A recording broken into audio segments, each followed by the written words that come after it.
the Iran nuclear deal. That was a key part of Donald Trump's presidential campaign, and now he is slamming his own intelligence experts for contradicting him. Now, remember, these are people that Mr. Trump handpicked.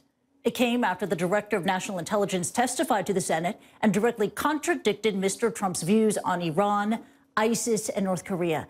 Here is part of the president's tweet storm. Quote, "The intelligence that people seem to be extremely passive and naive when it comes to the dangers of Iran, and perhaps intelligence should go back to school," unquote.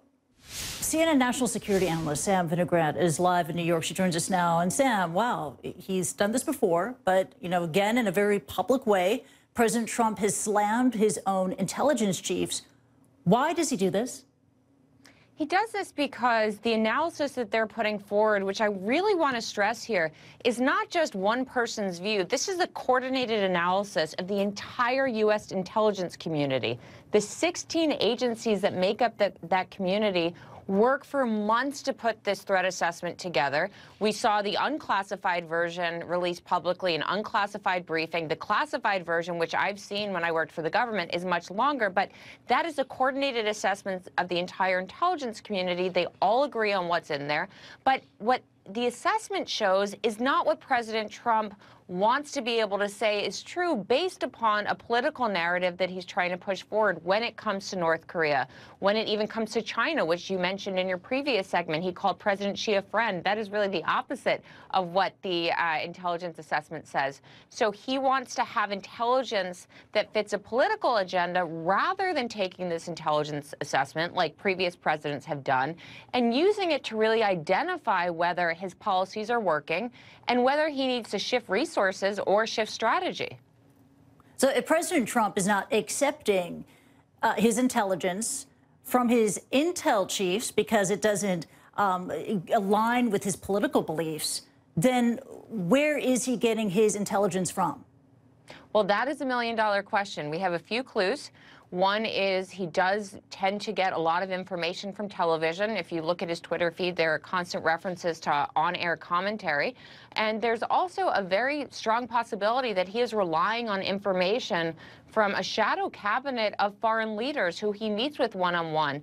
We know that he has spent time with Vladimir Putin, and he has said that he believes Vladimir Putin when Putin says he didn't interfere in our election. Well, our entire intelligence community agrees that Russia interfered in our 2016 election, that they tried to interfere in our 2018 midterms, and that they're trying to do it again in 2020. We know that President Trump spoke with President Erdogan and decided to withdraw from Syria. So it seems like he is getting information and advice from these leaders rather than relying on his intelligence community to, in the first instance, really know what to be on guard for when he meets with foreign leaders who have intelligence backgrounds like President Putin, and for the accurate information that suits U.S. national security needs and not what foreign leaders have on their own agendas.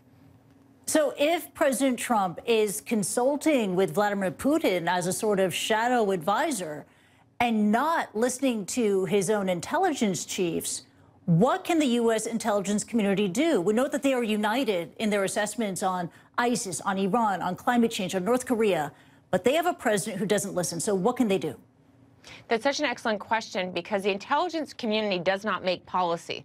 The intelligence community provides the best assessment that they have on issues, and they deliver it to their intelligence customers. The president is arguably the intelligence community's #1 customer. Their job is to get him their best assessment. They give that to him and hope that he's going to use it to inform policy. They can't make him do that. So at that point, you have to ask, well, what is a check and balance? Who else sees that intelligence? And that's why this briefing to Congress earlier this week was so important. Congress has an oversight role, and Congress cannot curtail the president based upon his executive authorities on a range of issues. But, for example, we have seen Congress act to design sanctions that really passed with an overwhelming bipartisan majority against Russia when they felt that the president was going to act, was not going to act. So now that they have all this information, again, keep in mind, they got a classified briefing, or many of them, in addition to the open briefing. Are they going to use that information to take any additional steps to try to prevent a withdrawal from Syria, actions against Saudi Arabia, actions against Russia, and that sort of thing? Got it.